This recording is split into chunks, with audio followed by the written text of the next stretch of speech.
तो आज हम बात करेंगे नागरिकता के बारे में। ठीक है जी। नागरिकता तो ये है क्या, आपके अनुच्छेद 5 से लेकर के 11 तक बात करता है और भाग इसका 2 है, पार्ट 2 और आर्टिकल 5 टू 11 है ना, ये है। ये होता है क्या है नागरिकता, तो आप बोलेंगे ये है legal relationship between country and it's citizens, है ना, legal relationship between country and it's citizens. तो भाई रिलेशनशिप है तो दो तरफा चलता होगा, कुछ ना कुछ देश भी दे रही होगी और कुछ ना कुछ लोग भी दे रहे होंगे देश को। तो आप बोलेंगे देश क्या देती है, तो देश देती है आपको अधिकार, है ना, देश हमें अधिकार देती है। और लोग क्या करते हैं, सिटीजन सिटीजन हमें क्या करते हैं, सिटीजन इसके प्रति ड्यूटी रखते हैं ना, कुछ ड्यूटी रखते हैं। तो ये हो गया ड्यूटी निभाते हैं लोग। तो ये हो गया दोनों तरफ है ना, दोनों तरफ से रिलेशन चलता है। ठीक है जी। अब आपसे पूछा जाए कि नागरिकता का प्रूफ क्या है, नागरिकता का प्रूफ क्या है, तो आप बोलेंगे पासपोर्ट, है ना, पासपोर्ट है नागरिकता का प्रूफ। क्या आधार कार्ड है, क्या वोटर कार्ड है, बिल्कुल नहीं, ये निवास का प्रूफ होता है।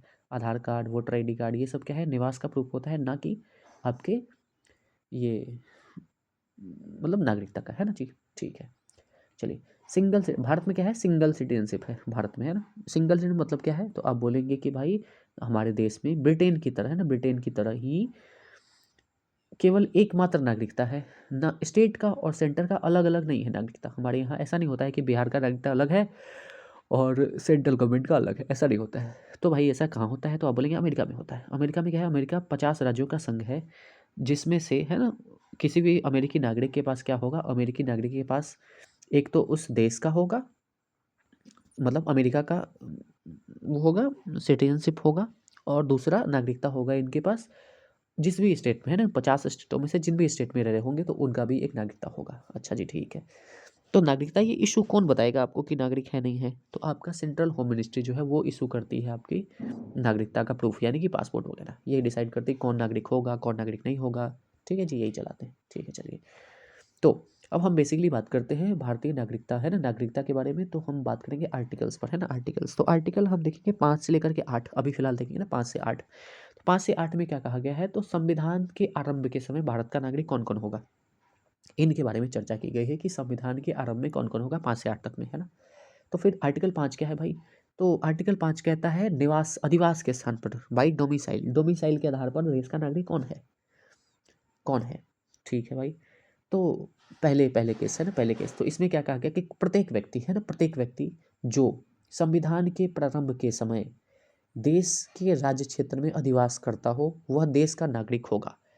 कोई भी इंसान जो देश का, ठीक है जी, कोई भी इंसान, कोई भी इंसान, है ना, कोई भी इंसान, प्रत्येक इंसान, कोई भी इंसान जो हो, वो जब देश का संविधान प्रारंभ हुआ, संविधान लागू हुआ, तो उस समय क्या है, देश में ही रह रहा हो, देश में ही रह रहा हो। ठीक है, तो वह देश का नागरिक होगा यदि यदि वह 3 क्राइटेरिया है, इन तीनों क्राइटेरिया में से कोई भी एक क्राइटेरिया को फुलफिल करता है। अब मान लीजिए कि आपको सीधा बोल देता कि भाई जो लोग संविधान के प्रारंभ में देश में रह रहे हैं वो सब देश के नागरिक हो, अगर ऐसा देता तब तो भाई अमेरिका इंग्लैंड वाले भी रह रहे थे उस समय, है ना। तो इंग्लैंड वाला भी अपने आप को नागरिक बोल देता कि हम भी भारत के नागरिक हैं, तो ऐसा तो नहीं है। तो फिर क्या है, इसको इनको छांटने के लिए क्या किया गया, इनको छांटने के लिए किया गया कि 3 क्राइटेरिया रखा गया कि वैसे लोग अधिवास के आधार पर देश के नागरिक होंगे जो देश के मतलब संविधान के प्रारंभ होते समय वो देश के राज्य क्षेत्र में अधिवास करते होंगे। ठीक है, तो उनके अलावे, है ना, इसके अलावे क्या है, इनमें से कोई भी एक शर्त पूरा करता हो। कौन सा शर्त है भाई, 3 शर्त है, कौन कौन सा, आप बोलेंगे भारतीय राज्य क्षेत्र में ही जन्मा होगा, मतलब राज्य क्षेत्र में ही जन्मा होगा। ठीक है जी, ठीक है, पहला। दूसरा क्या है, या तो उसके माता पिता में से कोई एक, है ना, कोई एक, उनका जन्म जो है वो देश के राज्य क्षेत्र में हुआ होगा। ठीक है जी, दूसरा ये हो गया। या फिर क्या हो सकता है तीसरा, तो आप बोलेंगे संविधान के आरंभ के समय ठीक पहले, है ना, आरंभ के ठीक 5 साल पहले, है ना, 5 साल पहले से वह देश में रह रहा होगा। ठीक है, संविधान के आरंभ होने से ठीक 5 साल पहले वो देश में रह रहा होगा। ठीक है जी। तो 3 क्राइटेरिया हो गया, 3 क्राइटेरिया। पहला क्राइटेरिया क्या हो गया, बात यह है डोमिसाइल के आधार पर, डोमिसाइल, प्रत्येक व्यक्ति जो देश का संविधान के प्रारंभ के समय देश का नागरिक होगा, देश का नागरिक होगा यदि वह भारतीय राज्य क्षेत्र में जन्मा हो, पहला, या फिर उसके माता पिता में से कोई एक राज्य क्षेत्र में जन्मा हो, तीसरा। तीसरा क्या है, संविधान के प्रारंभ होने के ठीक 5 साल पहले, कम से कम वो 5 साल से, ना 5 साल से भारत में निवास, भारत में ही रह रहा होगा, भारत में। तो ये सब क्या कहलाएंगे, ये देश के नागरिक कहलाएंगे अधिवास द्वारा। ठीक है जी, आर्टिकल 5 के तहत। ठीक है, चलिए। आर्टिकल 6 क्या कहता है फिर, आपने कहा आर्टिकल 6 में कहा गया कि संविधान के आरंभ के समय, ठीक है, अब जैसे संविधान आरंभ हुआ, देश आज़ाद हुआ, तो देश में क्या हुआ, देश का पार्टीशन हुआ। अब भाई देश का पार्टीशन हुआ तो वहाँ हुआ यूँ कि भारत के कुछ लोग जो पाकिस्तान माइग्रेट करके चले गए होंगे ना, पाकिस्तान से कुछ लोग, ये बात किया गया है आर्टिकल 6 में, बात किया गया है पाकिस्तान से जो लोग भारत माइग्रेट करके आए उनके लिए, क्योंकि माइग्रेट करके तो आए थे ना। हाँ, तो माइग्रेट करके आए थे तो एक डेट डिसाइड किया गया कि भाई कब कब कब लोग आए थे। तो जैसे हुआ था ना कि देश जब आज़ाद हुआ था तो पार्टीशन हुआ, तो देश कुछ लोग इधर गए, कुछ लोग इधर से उधर गए, है ना। तो इसमें एक डेट फिक्स किया गया, कौन सा डेट है भाई, 19 जुलाई 1948। ये डेट क्या है, तो ये डेट है वह डेट जिस दिन हमारा परमिट सिस्टम लागू हुआ था। परमिट सिस्टम कि भाई अब के बाद क्या है, अगर आपको देश में आना है तो आपको परमिशन लेकर के आना पड़ेगा। आप उससे पहले बिना परमिशन के आ जा सकते थे, आगे पीछे ना, मतलब इस देश से उस देश कर सकते थे। अब की बारी क्या होना है कि भाई अगर आप 19 जुलाई 1948 के बाद आएंगे तब आपको क्या है, परमिट लेकर के आना पड़ेगा देश में। ठीक है, तो इनमें बात किया गया है किन के बारे में, तो आप बोलेंगे आर्टिकल 6 में बात किया गया है वैसे लोगों के बारे में जो पाकिस्तान से भारत आए, पाकिस्तान से भारत आए। आर्टिकल 5 में बात किया गया किन के बारे में, जो भारत में ही रह रहे थे ना, भारतीय राज्य क्षेत्र में ही रह रहे थे, उनके बारे में बात किया गया था। आर्टिकल 6 में क्या कहा गया है, जो पाकिस्तान से भारत आए। और आर्टिकल 7 में क्या कहा गया है, तो जो भारत से पाकिस्तान गए और फिर पाकिस्तान से भारत आए, उनके बारे में बात की गई है। ठीक है जी, चलिए, तो आप बोलेंगे कि आर्टिकल 6 है, संविधान के आरंभ में पाकिस्तान से जो लोग माइग्रेट करके भारत आए, अगर वो 19 जुलाई 1948 से पहले आ गए, है ना, और अगर 19 जुलाई 1948 के बाद आए, तब क्या क्या क्राइटेरिया है भाई। तो अगर पाकिस्तान से भारत आने वाले लोग अगर 19 जुलाई 1948 के पहले आए होंगे तो उनको क्या देखा जाएगा कि भाई आपके माता पिता, दादा दादी, नाना नानी, इनमें से किन्हीं का जन्म गवर्नमेंट ऑफ इंडिया एक 1935 वाले भारत राज्य क्षेत्र में हुआ है या नहीं हुआ है। अगर आप 19 जुलाई 1948 से पहले आए हैं तब आपको केवल चेक किया जाएगा कि आपके माता पिता, दादा दादी, नाना नानी, इनमें से किन्हीं का भी जन्म गवर्नमेंट ऑफ इंडिया एक 1935 वाले जो भारतीय राज्य क्षेत्र था उनमें उनका जन्म हुआ है या नहीं हुआ है, तो आप भारत के नागरिक कहलाएंगे। अच्छा जी, ठीक है।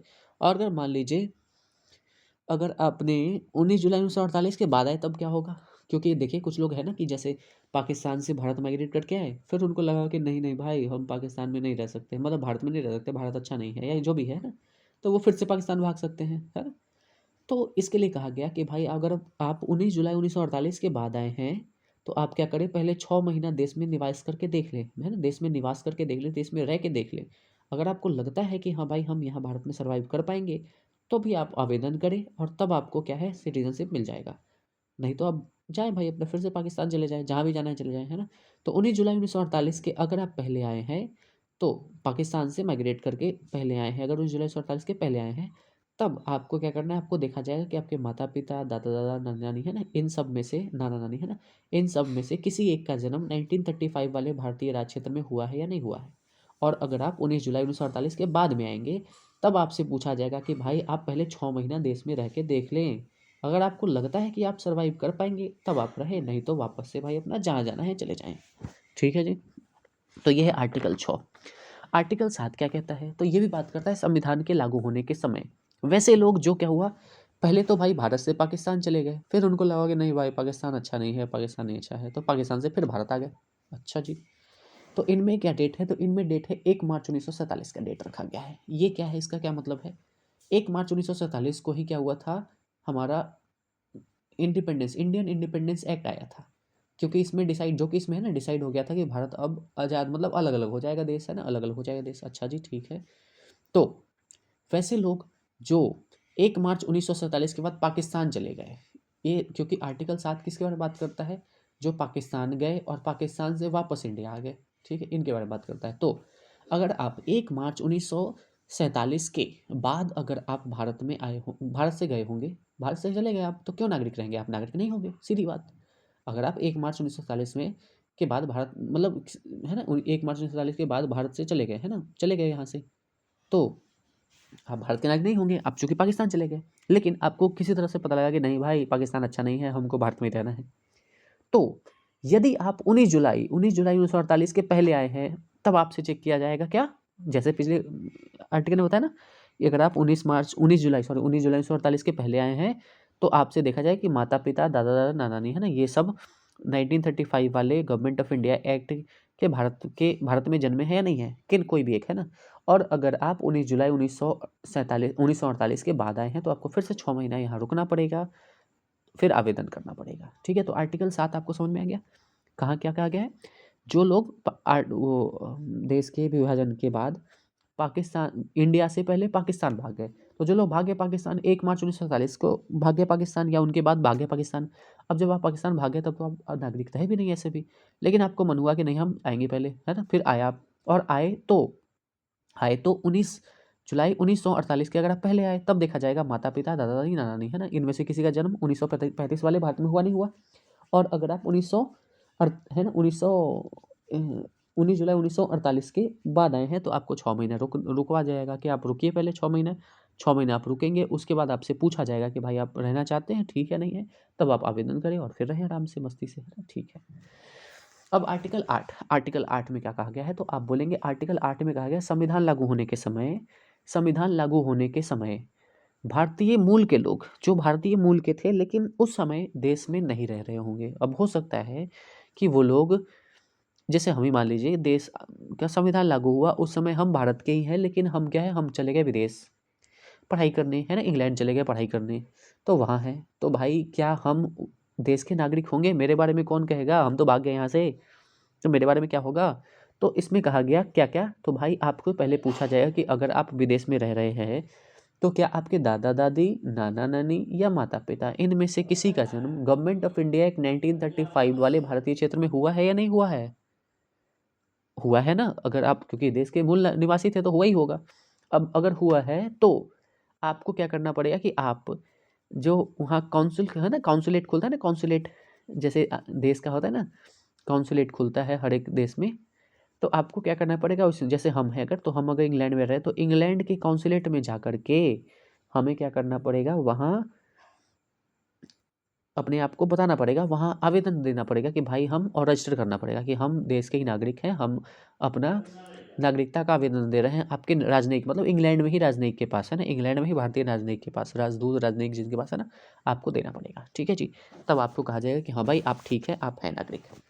चलिए अब बात करते हैं किन के बारे में, तो भाई कुछ बेसिक बेसिक पॉइंट है उनके बारे में बात कर लेते हैं। तो आप बोलेंगे नागरिकता अधिनियम कब आया था? अब जो है ना हम बात करने वाले हैं कुछ नागरिकता अधिनियम के बारे में बात करेंगे, क्योंकि ये सब जितने आपको बताए ना, आर्टिकल 5, 6, 7, 8, ये 4 आर्टिकल बताए आपको, फिर से रिवाइज कर लेते हैं। आर्टिकल 5 में क्या कहा गया था कि वो लोग जो देश के संविधान लागू होने के समय अगर देश में डिसाइड कर रहे होंगे तो उनके बारे में बात की गई, तो उनको तीन तीन क्राइटेरिया दिया गया था। क्या क्या? आप बोलेंगे कि उनको 3 क्राइटेरिया क्या क्या, कि वो भारतीय राज्य क्षेत्र में जन्मा हो, या फिर उनके माता पिता में से किसी एक का जन्म राज्य क्षेत्र में हुआ हो, या फिर संविधान के आरंभ होने से ठीक 5 साल पहले से वो भारत में रह रहे हों। ये क्राइटेरिया आर्टिकल 5 में। आर्टिकल 6 में क्या गया था कि वैसे लोग जो भारत से पाकिस्तान है ना, पाकिस्तान से भारत आए ना, पाकिस्तान से भारत माइग्रेट करके आए, अगर वो पाकिस्तान से भारत माइग्रेट करके आए तो 19 जुलाई 1948 के अगर वो पहले आए होंगे, 19 जुलाई 1948 के अगर वो पहले आए होंगे, तो देखा जाएगा केवल भाई कि आपके माता पिता दादा नानी है ना, किसी का जन्म गवर्नमेंट ऑफ इंडिया एक्ट 1935 वाले भारत में हुआ या नहीं हुआ है, ठीक है, ये वो देखा जाएगा। और अगर आप 19 जुलाई 1948 के बाद आए हैं तो आपको 6 महीने रोका जाएगा, फिर 6 महीने के बाद आपको आवेदन दिया जाएगा, आवेदन देना पड़ेगा, तब आपको भारतीय नागरिक बनाया जाएगा। आर्टिकल 7 में कहा गया कि वैसे लोग जो भारत से पाकिस्तान है ना, भारत से पाकिस्तान गए और पाकिस्तान से फिर भारत आ गए, तो वैसे लोग अगर मान लीजिए भारत से पाकिस्तान गए, अगर मान लीजिए भारत से पाकिस्तान गए तो वो 1 मार्च 1947 से बाद अगर भारत से पाकिस्तान चले गए और पाकिस्तान में ही रह गए, मान लीजिए चले गए, तो भारत के नागरिक नहीं होंगे। और अगर वो घूम करके वापस से आ गए, तो आए हैं तो 19 जुलाई 1948 के अगर पहले आएंगे, 19 जुलाई 1948 के अगर पहले आएंगे, तो आपको देखा जाएगा माता पिता दादा दादी है ना, नाना नानी के एक का जन्म हुआ होगा यहाँ, है ना। और अगर आप उनके बाद आएंगे तो वापस से 6 महीना आपको रुकना पड़ेगा, 6 महीने बाद आवेदन देना पड़ेगा।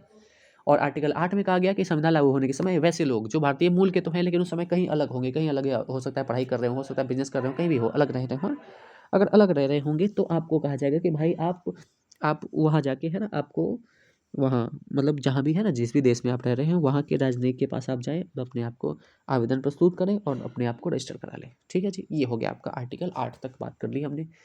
अब आपको कुछ याद करना है कि नागरिकता अधिनियम कब का आया था भारत में, है ना, तो आप बोलेंगे एक आया था 1955 में, सबसे पहला नागरिकता अधिनियम 1955 में आया, और उसी पर क्या है लगातार अमेंडमेंट चलता रहा, तो उसके बाद अमेंडमेंट कब हुआ, 1986 में हुआ, फिर 1992 में हुआ, फिर 2003 में हुआ, फिर 2015 में हुआ, और रिसेंटली 2019 में हुआ जब एनआरसी वगैरह का केस उठा था, आपने सुना होगा, ठीक है जी। ये सब है ना, तो 1986 हुआ, 1992 हुआ, 2003 हुआ, 2015 हुआ और 2019 हुआ। और आया कब था, तो 1955 में सबसे पहला, ठीक है। अब कुछ एक्स्ट्रा बात करते हैं तो आप बोलेंगे कि केवल नागरिकों को प्राप्त अधिकार कौन कौन सा है? जैसे आपको पता है कि हमारे यहाँ अगला है ना, अगला चैप्टर हमारा वही है, फंडामेंटल राइट ही है। तो आपको ये 12 से लेकर 36 तक होता है ना आर्टिकल, ठीक है। तो आपसे पूछा जाए कि बताइए भाई कौन कौन सा ऐसा अधिकार है जो केवल मतलब जो भारतीय नागरिक को दिया गया, तो आप बोलेंगे भारतीय नागरिक को तो जितना भी अधिकार है सब दिया गया है। तो केवल ऐसा कौन सा आर्टिकल है जो केवल भारतीय नागरिक को ही है, विदेशियों को नहीं है? तो आप बोलेंगे 15, 16, 19, 29, 30। याद रखिए 15, 16, 19, 29, 30। ये वैसे आर्टिकल्स हैं जो केवल और केवल भारतीयों के लिए ही है। हालांकि भारत के लिए तो सबके सब है। आप बोलेंगे भारत के लिए, भारतीय के लिए ही है? नहीं भाई, भारत के लिए तो सबके सब हैं, लेकिन केवल भारतीयों को दिया जाने वाला 15, 16, 19, 19, 29, 30 है ना, ये है 15, 16, 19, 29, 30। और विदेशियों को कौन सा अधिकार प्राप्त है? तो आप बोलेंगे 14, 14 है ना। और इधर हो गया 20 से लेकर के 28, 20 से लेकर के 28, 14 और 20 से लेकर के 28। ये विदेशियों को भी प्राप्त है, इंडियंस को तो प्राप्त है ही है, विदेशियों को भी क्या क्या प्राप्त है? तो आप बोलेंगे आर्टिकल 14 और 20 से लेकर के 28। ये अभी आर्टिकल 14, 20, 25 क्या है ये सब हम देखेंगे अगले चैप्टर में हमारे, है ना। तो अभी फिलहाल याद रखिए केवल भारतीय नागरिक को कौन सा अधिकार दिया गया है? आप बोलेंगे 15, 16, 19, 29, 30। और विदेशियों को भी कौन सा प्राप्त है? तो आप बोलेंगे 14 और उसके बाद 20 से लेकर के 28। ठीक है, चलिए ठीक है। उसके अलावा और देखिए, अब जैसे कुछ और चीज़ है, जैसे भारत में केवल जो है नेचुरल व्यक्तियों को नागरिकता दी जाती है। भारत में केवल नेचुरल व्यक्तियों को नागरिकता दी जाती है, फॉर्म्स को नहीं, फॉर्म्स को नहीं। जैसे अगर आपसे बोला जाए कि एसबीआई, क्या एसबीआई भारत का नागरिक है? नहीं भाई। एलआईसी नागरिक है? नहीं नहीं, ये नहीं है। केवल नेचुरल व्यक्तियों को ही नागरिकता दिया गया है। ये किस वाद में बताया गया, किस केस में बताया गया? तो आप बोलेंगे state trading corporation of India limited versus commercial tax officer case 1963। इस केस के जरिए ये डिसाइड किया गया था। ठीक है जी, चलिए अब कुछ और बात करते हैं। तो आप बोलेंगे एक्सेप्शन क्या है सिंगल सिटीजनशिप का? तो देखिए सिंगल सिटीजन का कुछ एक्सेप्शन भी है। क्या एक्सेप्शन है भाई? तो जैसे आपने देखा होगा कि देश में है ना आपका सिंगल सिटीजनशिप है, ठीक है, सिंगल सिटीजनशिप है। तो स्टेट अगर कोई चाहे तो अपने निवासियों को सरकारी नौकरी में सुविधा दे सकता है। ठीक है ना भाई। स्टेट अगर चाहे तो अपने नागरिकों को गवर्नमेंट सर्विसेज में विशेष छूट दे सकते हैं। जैसे आप बिहार के हैं तो आपको पता होगा कि बिहारियों के लिए कुछ है ना फ़ायदा देता है सरकार, देती है सरकार। क्यों? क्योंकि भाई आर्टिकल, मतलब ये आर्टिकल में कहा गया, आर्टिकल 14 में, हालांकि है ना 15 में, है ना, आर्टिकल 15 में कहा ही गया है भाई, उसमें निवास स्थान का जिक्र ही नहीं है कि भाई आपसे। आर्टिकल 15 कहता है ना कि आपके पास भेदभाव नहीं होगा, आपसे कोई भी भेदभाव नहीं कर सकता है। तो भेदभाव अगर नहीं करेगा सरकार, है ना, सरकार भेदभाव नहीं करेगी, तो भाई भेदभाव का कुछ आधार दिया गया है उसमें कि आप जो है जाति के आधार पर, धर्म के आधार पर, है ना, इस आधार पर आपसे भेदभाव नहीं किया जाएगा। लेकिन उसमें क्या है, उसमें निवास स्थान नहीं है। निवास स्थान के आधार पर क्या है, आपको विशेष छूट दी जा सकती है। अगर आप बिहार के हैं तो बिहार में नहीं दी जाता। तो ये कहा जाता है कि ये क्या है, सिंगल सिटीजनशिप का एक एक्सेप्शन है कि भाई अगर आप सिंगल सिटीजन हो तो आप कहीं भी आ जा सकते हो, कहीं भी कुछ कर सकते हो, आपको कोई दिक्कत थोड़ी ना है। लेकिन ऐसा नहीं होता है, ठीक। उसके अलावा आर्टिकल 19 को भी कहा जाता है ना, आर्टिकल 19 को भी कहा जाता है कि भाई आर्टिकल 19 में कहा गया है कि आप जो है कहीं भी घूम सकते हैं, है राइट टू एक्सप्रेशन है, राइट टू, आप कुछ भी बोल सकते हैं, कुछ भी कहीं भी घूम सकते हैं ना, ये सब दिया गया है। आप कुछ भी एक्सप्रेस करने का है ना अधिकार है, बोलने का अधिकार है ना। लेकिन इसमें क्या है, एक थोड़ा सा 19(5) है ना, सब क्लॉज 5 में, आर्टिकल 19 सब क्लॉज 5 में आपको रीजनेबल रिस्ट्रिक्शन लगाया गया है ना, रीजनेबल रिस्ट्रिक्शन। अब इसका मतलब क्या है, रीजनेबल रिस्ट्रिक्शन लगाने का मतलब ये है कि भाई आप सब कुछ जो मन में आए वो नहीं बोल सकते हैं, आपको सामने वाले के अधिकारों का भी ख्याल रखना पड़ेगा बोलने से पहले, है ना। तो यहाँ आप बोला जाता है कि भाई यहाँ थोड़ा सा हमें क्या है, रोक दिया जाता है कि अधिकार पूरा नहीं मिलता है, ऐसा माना जाता है। तो ठीक है, चलो ठीक है, होना ही चाहिए है। चलिए अब बात करते हैं हम कुछ और। जैसे एक है, आप बोलेंगे कि चलिए आप बता दीजिए, दो आधार और है ना, दो आधार हैं ऐसा, नागरिकता है ना, नागरिकता के दो आधार है, क्या क्या? तो आप बोलेंगे एक है जस सैंग्विनिस, सैंग्विनिस है ना, सैंग्विनिस, जस सैंग्विनिस, इसका क्या मतलब है?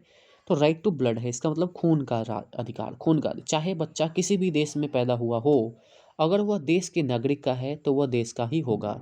मान लीजिए हम भारत के हैं और भारत अगर ये मानता कि हम राइट टू ब्लड यानी जस्ट सिंगोनिसिस मान रहे हैं, अगर ऐसा होता तो भारत सरकार, मेरा बच्चा है ना, मेरा बच्चा, हम चाहे किसी से भी शादी कर लें, उससे मेरा अगर बच्चा होगा, अब वो चाहे वो किसी भी देश की हो, है ना, तो वो क्या होगी हमारी, हम मतलब हम ये जो बच्चा होगा वो देश का नागरिक हो जाएगा, है ना, देश का नागरिक हो जाएगा भाई।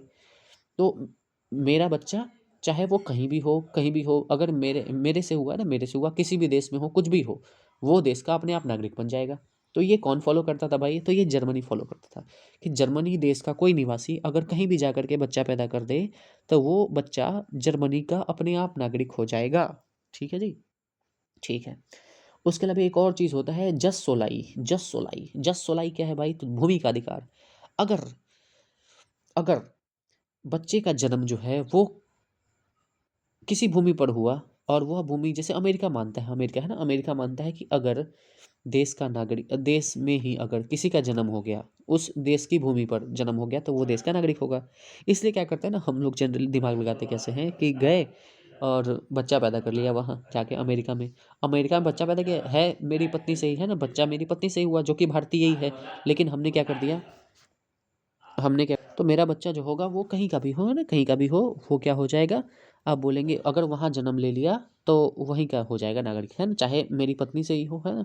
लेकिन वो क्या है, वो मेरा बच्चा अगर अमेरिका में जन्म ले लिया तो वो अमेरिका का नागरिक हो जाएगा। ठीक है जी? इसको बोलते हैं जस सोलाई, जस सोलाई, तो आपको ध्यान देना है।